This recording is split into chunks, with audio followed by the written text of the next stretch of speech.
Hi, today I'm just wanting to go through the basics of taking a photograph of your eye. Often we have photographs sent in to us for an opinion, or for patients who are post-op and they're concerned, or there's a family member that has an issue and maybe they aren't able to get to us, or they're wanting to kind of get an idea of how serious the issue is. Although nothing will replace a slit lamp exam or an examination and consultation with the doctor, sometimes it's useful to get an image prior to the patient arriving. So I'm just wanting to show you how best to get an image that is usable, because often I get a variety of images that are out of focus or too far away, etc. So I'm just going to go through basically how to take a good photograph of your eye, so that if you do send an image through, that we can get the most information possible. So I'm just going to jump into my phone here first, and I think the first thing to do is just to take you to the camera app. Then the most important things is the zoom aspect. So if we look at the zoom aspect, you see it's at multiplied by 1. That's going to be too far away, and you can see currently that my flash is currently off.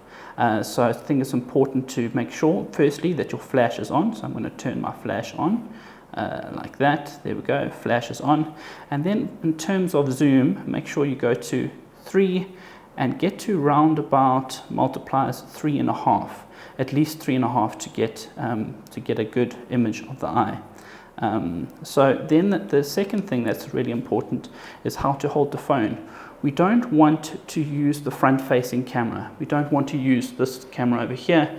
We're wanting to use the back camera. This camera over here has a much higher resolution, and so you're going to get a much better image if we use the back camera. Now, often what we get in the rooms is someone flips to the selfie camera and we get an image that's a little bit like this. I'm going to take a photo, and they kind of try and get their eye in, and then they take a photo.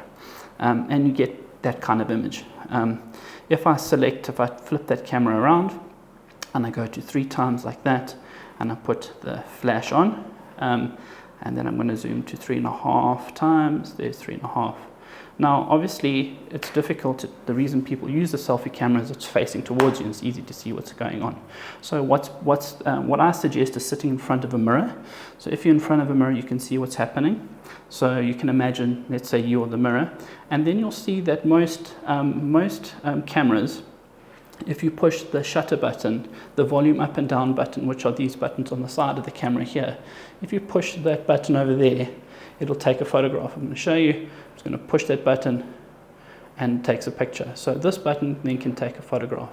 So then if you're able to hold the phone like this with the photos, with the cameras facing you, and you sit in a mirror, you can then get the photo lined up with your eye. I've got a mirror here which I'm going to look at, and I'm just going to line my eye up with that photo over there, and I'm just going to click shoot. There's going to be a bright light, and then I've got an image there. So you can see again, I just line the eye up, I fill the eye in the frame, and I can take a picture like that.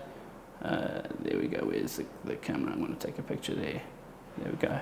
And on the other side, if I turn the phone over again, you can reach those volume buttons. So those are the buttons that I'm going to use to trigger the camera, versus trying to touch the button over there.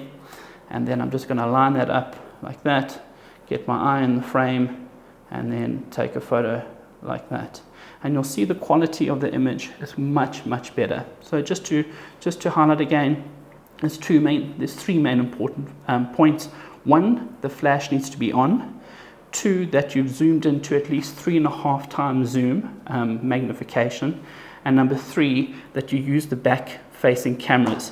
And to do that, you face the phone away from you, the cameras towards you, and you use a mirror. So you sit in front of a mirror so you can line up the eye and get it in focus, and then push this button. Most phones have the volume rockers, are able to trigger the camera on the phone. So I hope that's useful if you are needing to take a photograph of your eye, or for whatever reason, and then I'm sure you'll get a much better quality image. Means that the information that gets sent through to wherever you're sending it can provide a lot more detail, and you can get the advice that you need.